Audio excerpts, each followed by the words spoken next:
Bible says in Colossians 3:3, "For you died, and your life is now hidden with Christ in God."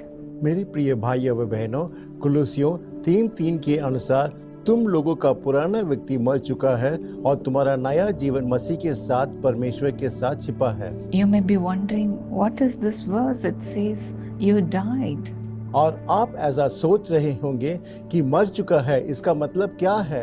In Galatians 2:20, Paul said, "I have been crucified with Christ, and I no longer live, but Christ lives in me." गलतियों 2:20 में हम पढ़ते हैं कि मैं जीवित नहीं हूँ, किंतु मसीह मुझ में जीवित है। It's like Paul saying, "I have put to death whatever is worldly in me." और यहाँ पर उन्होंने कहा है, यहाँ की जो सांसारिक चीज है उसको मैंने दूर किया है। I have put to death some worldly attitudes, और मैंने जो इस संसार की जो चीजें हैं उसको अपने आप से दूर किया है। some unwanted habits, और जो अनचाही जो आदत है my past sins, और मेरी पुरानी जिंदगी की पाप my anger, और मेरा जो गुस्सा है my bitterness, और मेरे जीवन की कड़वाहट and all that displeases God. और ये सब प्रभु के जो विरुद्ध है, I have put to death everything, ऐसे सब चीजों को मैं मार चुका हूँ and I no longer live, और मैं स्वयं जीवित नहीं हूँ, but Christ lives in me. परंतु मसीह मेरे अंदर जीवित है। What a life it is to have Christ 100% in our life. हाँ, मसीह हमारे जीवन में 100% रहना कितना आशीषमय विषय है। Jesus says in John 11:25, और यीशु यूहन्ना 11:25 में इस तरह से कहते हैं, "The one who believes in me, even if he dies, he lives."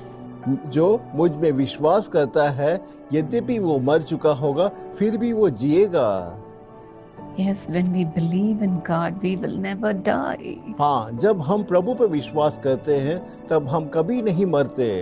We live with Christ. हाँ, हम मसीह के साथ जीवित रहते हैं। As in 2 Corinthians 2:14, और 2 कुरिन्थियों 2:14 के अनुसार He beautifully leads us in the triumphal procession with Christ. हाँ, मसीह के द्वारा एक विजय अभियान में हम सदैव आगे बढ़ते रहते हैं। The spiritual life of a man is a hidden life having its source in God. हाँ, एक मनुष्य का जो आत्मिक जीवन है वो छुपा हुआ जीवन है जिसका स्रोत प्रभु के अंदर है। In God we have all the spiritual blessings. हाँ, प्रभु के अंदर हमारी सारी जो आत्मिक आशीषें हैं। That's why Paul said in Philippians 1:21, हाँ, यही चीज संत पौलुस फिलिपियों 1:21 में कहते हैं, "To live is Christ." जीना मसीह में जीना है। Without Christ we cannot live in this world. हाँ, बिना मसीह के हम इस संसार में जीवित नहीं रह सकते। As in Acts 17:28, और प्रेरितों के काम 7:15 में, "In him we live and move and have our being." हाँ, हम प्रभु के अंदर रहते हैं और उसके साथ रहते हैं। प्रेरितों के काम 17:28 में हम पढ़ते हैं। May the Lord enable you to live with Christ. और मेरी प्रार्थना है कि प्रभु आपको मसीह के साथ रहने में सहायता करे। With Christ you are a successful person. हाँ, मसीह के द्वारा आप एक सफलता पूर्वक व्यक्ति हैं। A dear brother called John, he testified like this. हाँ, एक भाई है जिनका नाम है जॉन, उन्होंने इस तरह से साक्षी दिया। He was so much addicted with alcoholic problem. और वो बहुत ही ज्यादा शराब की गुलामी था He would be drinking the whole day. और वो पूरा दिन शराब पीते रहता था। He wouldn't even know if he had clothes on his body when he drinks. और जब वो शराब पीता था तब उसको ये नहीं मालूम रहता था कि उसके शरीर में कोई कपड़ा है या नहीं। In this situation, his family members got him married. और ऐसी परिस्थिति में उनके परिवार वालों ने उस व्यक्ति का एक स्त्री से विवाह करवाया। But then after 2 years, because of the fight in the family, his wife left him. और 2 वर्ष के बाद परिवार में हमेशा लड़ाई के कारण उसकी पत्नी उसको छोड़कर अपने माता पिता के पास चली गई। And this man drank even after that. और उसके बाद ये व्यक्ति और ज्यादा शराब पीना शुरू हो गया Finally, he was bedridden. और आखिरी में वो बिस्तर में पड़ गया। In this condition, a brother invited him to our Chennai prayer tower. हाँ, ऐसी परिस्थिति में एक भाई ने इस जॉन को हमारे यीशु बुलाता प्रार्थना भवन में आने के लिए आमंत्रण किया। And in Vanagaram prayer tower, he was counseled by our prayer intercessors. हाँ, हमारे वहाँ पर प्रार्थना भवन में हमारे प्रार्थना योद्धागण ने उनको सलाह दिया। And he began to come to the prayer tower very often. हाँ, वो बार बार हमारी प्रार्थना भवन में आकर प्रार्थना करवाना शुरू किए। Because of those prayers, he was so much comforted. और इस प्रार्थनाओं के द्वारा उसको बहुत ज्यादा सांत्वना प्राप्त हुआ His wife came back. और उसकी पत्नी वापस आ गई। The same year, she got pregnant and got a baby boy. और उसी वर्ष वो गर्भवती हुई और प्रभु ने उसको एक पुत्र संतान की आशीष दी। And in the next year, in 2015, he got another child, a baby girl. और अगले वर्ष 2015 में प्रभु ने एक पुत्री की आशीष दी। Today, he is alcohol free. और आज वो शराब से पूर्ण रूप से छुटकारा पा चुका है। He is leading a beautiful family life. हाँ, आज वो एक आशीषमय पारिवारिक जीवन को बिता रहा है। He has got a job also. और उसको एक नौकरी भी मिल चुकी है। He is doing his own business. हाँ, वो स्वयं अपना एक व्यवसाय कर रहा है। What a good God we have, isn't it? हमारे पास कितने अच्छे प्रभु हैं।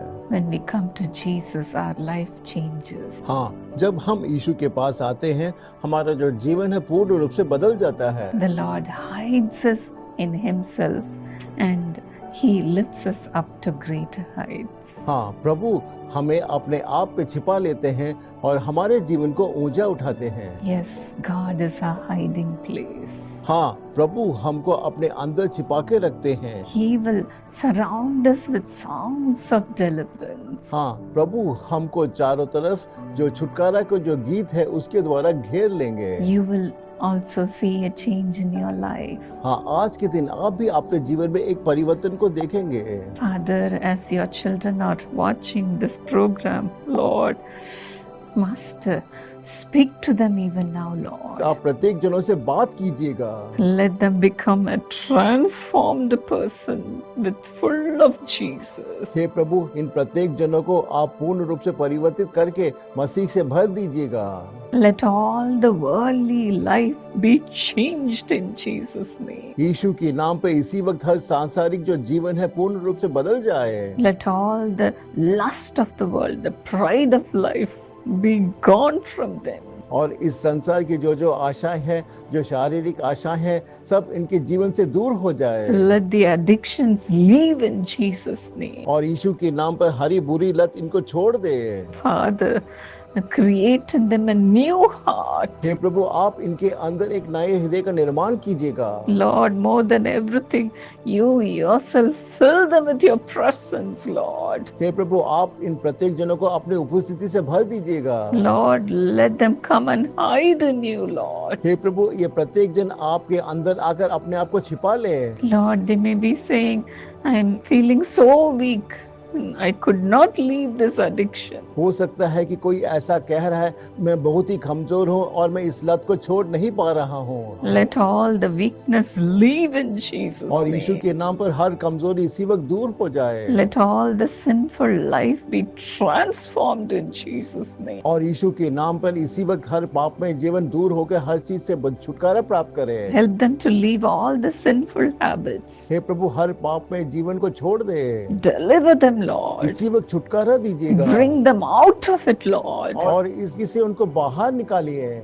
Lord, let them not spend more time before the screen, और वो किसी गलत स्क्रीन के सामने अपना समय ज्यादा समय ना बिताए। because of that how much lacking is in their home, Lord. हे प्रभु, इस गलत आदत के कारण उनके परिवार में प्रभु कितने ज्यादा कमी है। Make them responsible person. हे प्रभु, इन लोगों को आप एक उत्तरदायित्व व्यक्ति बनाइएगा। Transform every person who have addiction. और हर एक ऐसे लत वालों को छुटकारा दीजिएगा। As you have blessed John, और जैसे जॉन को आशीषित किया, Lord, let their lives also be transformed. हे प्रभु, इनका जीवन भी इसी तरह परिवर्तित हो जाए। Those who do not have children, let them have children, oh God. और जिनको संतान की आशीष नहीं है, प्रत्येक जनों को संतान की आशीष दीजिएगा। And let them have joy, peace in their family life. हे प्रभु, आप इनके पारिवारिक जीवन में खुशी और शांति से भर दीजिएगा। Give them a business, Lord. और उनको एक अच्छा व्यवसाय दीजिएगा। Give them a job. और नौकरी दीजिएगा। Bless them today, और Lord. आज के दिन आशीषित कीजिएगा। Thank you, Father. धन्यवाद प्रभु। Let your abundance be upon every family. और प्रत्येक परिवार पर अत्यधिक आशीष हो। In Jesus' name. यीशु के नाम से मैं प्रार्थना मांगती हूँ। God bless you, dear friends. मेरे प्रिय दोस्तों, प्रभु आपको आशीषित करे।